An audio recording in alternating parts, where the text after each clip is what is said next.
অনেকেই সৌভাগ্যবান যে অনেক সুযোগ সুবিধা পান, আবার সমাজে অনেকে আছেন যারা সুযোগ সুবিধা তেমন কিছুই পান না। এই ধরনের অসংখ্য বঞ্চিত মানুষ আছেন যাদেরকে নিয়ে আমাদের এই সমাজটা চলছে।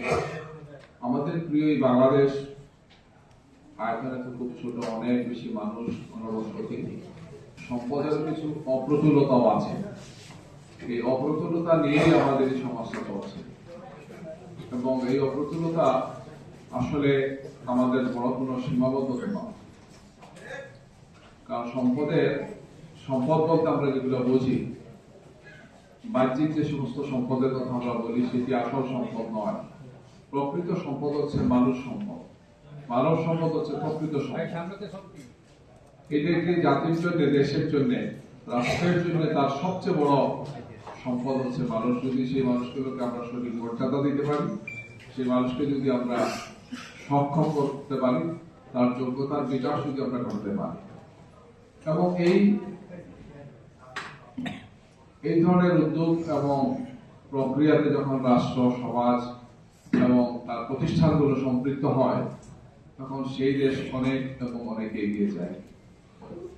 মর্যাদার দিক থেকে আমরা সবাই সমান মর্যাদা সম্পন্ন এবং সৃষ্টির সর্বশ্রেষ্ঠ প্রাণী আমরা।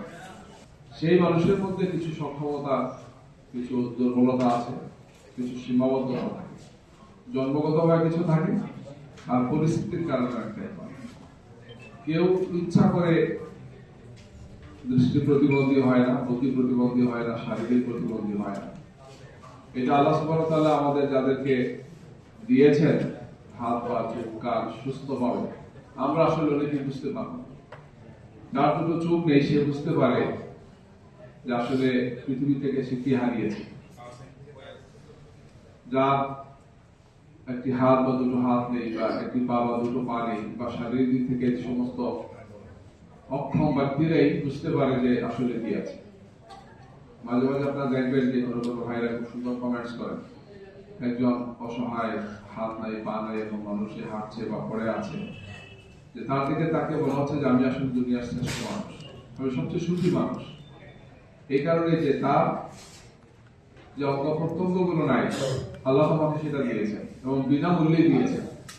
আমি যদি এটা সঠিক সম্মান মর্যাদা করি, তাহলে আসলে সেই ভাইটিকে বা সেই বোনটিকে মর্যাদা সম্পন্ন করা হবে। একটি সমাজে মানুষের মধ্যে যখন এই মনোভাব আসে, ভালোবাসা আসে, সম্মান এবং শ্রদ্ধাবোধ আসে, যে আমার সেই ভাই বা বোনটা তার যাই তার অক্ষমতা থাক না কেন, লিমিটেশন থাকে, সে আমারই ভাই, সে আমারই বোন, তাইলে সমাজ একটা অসাধারণ উচ্চতায় পৌঁছে, যে মানবিক সমাজ হয়। আমরা সেই মানবিক সমাজ গড়ার জন্য আসলে সবাই মিলে কাজ করছি।